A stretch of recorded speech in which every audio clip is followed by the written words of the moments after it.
Hello everyone. In previous class of English grammar, I completed exercise AF of chapter 2.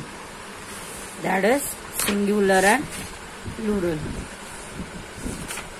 Today I am starting with exercise G. What you have to do in this exercise is you have to rewrite the sentences by changing the nouns into plurals. You have to find the singular noun first and then you have to make them plurals. Make changes in verbs and articles wherever necessary. जब आप Plurals singular noun का plural कर रहे होंगे, आपको अगर articles जैसे हम ए एन लगाते हैं, अगर वो आ रहे हैं तो आपको उसका भी प्लूरल करना है, और अगर वर्ब्स आ रहे हैं तो वो वर्ब्स में अगर जरूरत पड़ रही है तो आप उसको भी प्लूरल करेंगे. Number 1, the child went to the shop with a woman. Child मतलब एक लड़का और वुमन WOMAN वुमन मतलब यहाँ पे एक वुमन की बात हो रही है, तो हम चाइल्ड एंड वुमन दोनों का यहाँ पे प्लूरल करेंगे. तो चाइल्ड का प्लूरल होगा चिल्ड्रन एंड वुमेन का होगा women WOMEN. So the sentence will be the children went to the shop with women. Right. Number 2, the leaf of tulsi is good for health. Leaf मतलब यहाँ एक leaf की बात हुई है और यहाँ एक लीफ की बात है, इसलिए वर्ब में इज लगाया गया है.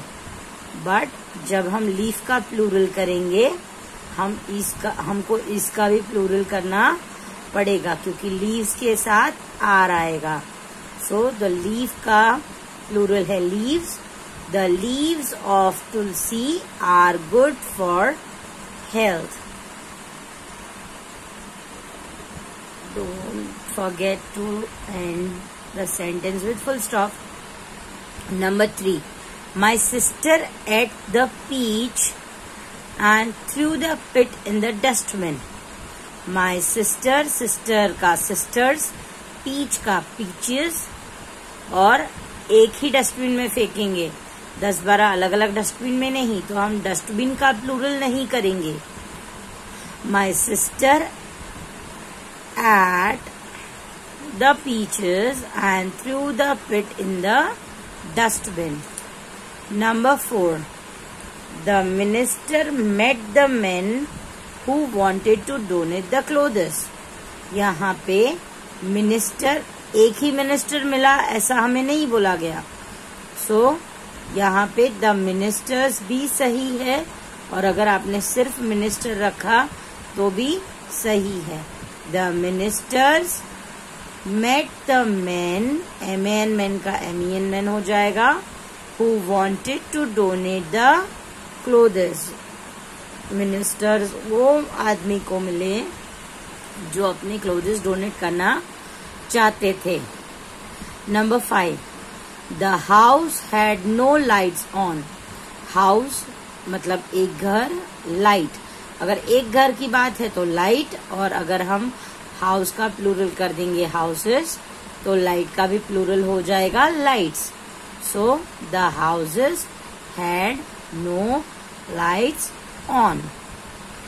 Number 5, the cat ate the mouse and ran away. Cat मतलब बिल्ली, एक बिल्ली, माउस मतलब चूहा, तो कैट का कैट्स हो गया, माउस का माइस हो गया. The cats at the mice and ran away.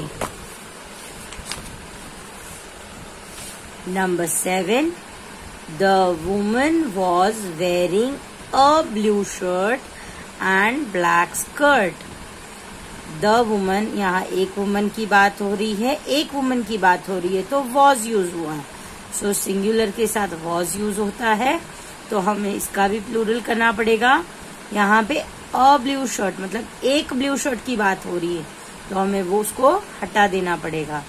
So the answer will be the woman wearing blue skirts, shirt, and this is shirt, SHIRTS, blue shirts and black skirts. Number 8, the painter bought a new brush.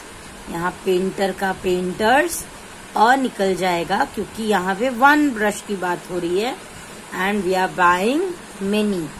So the painters bought new brushes. Yes, hope this is clear to you all. Even this exercise you will complete in homework, because what you have to do is you have to circle the singular form for the following nouns in the grid.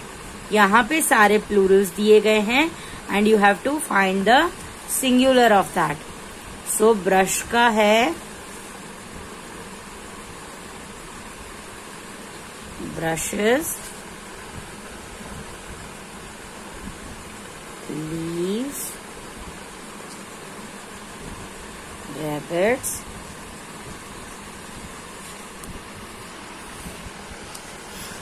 ये सब के plural है और आपको singular ढूंढने हैं. तो brushes का होगा ब्रश, लीव्स का लीफ, रैबिट्स का रैबिट, फीट का फूट, मेन MEN मेन का MEN, स्टीचेस का स्टीच,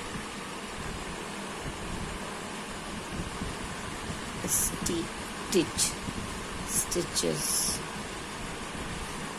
बॉडीज का बॉडी, काउस का काउ, बसेस का बस और माइस का माउस. ये सारे मैंने आपको प्लूरल फॉर्म्स और प्लूरल फॉर्म्स के सिंगुलर फॉर्म दे दिए हैं. ये सिंगुलर फॉर्म आपको इस ग्रीड में ढूंढने हैं. This is homework for you all. With this, I'll end this class. Goodbye, everyone. Goodbye for the day. Bye.